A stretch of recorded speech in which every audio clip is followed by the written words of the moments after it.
The women that have inspired me in my life would be my mum and my grandma. My grandma was diagnosed with motor neuron disease 2 years before she passed away, and she is one of the strongest women that I have known and will ever know. I've got a daughter and I'd like to think she can see ladies on the TV, in sport, in arenas doing well, and to have that aspiration that actually that's achievable for anybody. I didn't necessarily choose a career in sport, it only came to me in my late 20s because that's when the opportunity was there. I think as a young girl I'd have loved to have chosen a career in sport and pursued a dream to be a professional athlete. I think ultimately as a woman you've got to choose whatever path you choose. It doesn't matter what you do as long as you're comfortable in your own skin, you've got a self-belief in what you're doing. So some really good advice that I've been given in the past from my boss: don't ever be afraid to ask a question or make your voice heard. Don't be afraid to speak, don't be afraid to ask questions or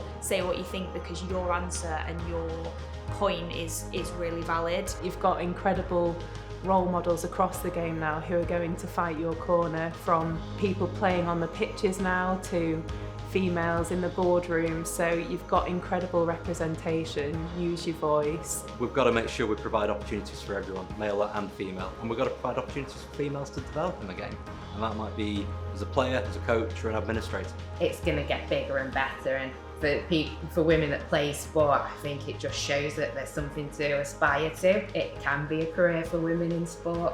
It's making sure that you're just a well-rounded individual that is happy in what you're doing.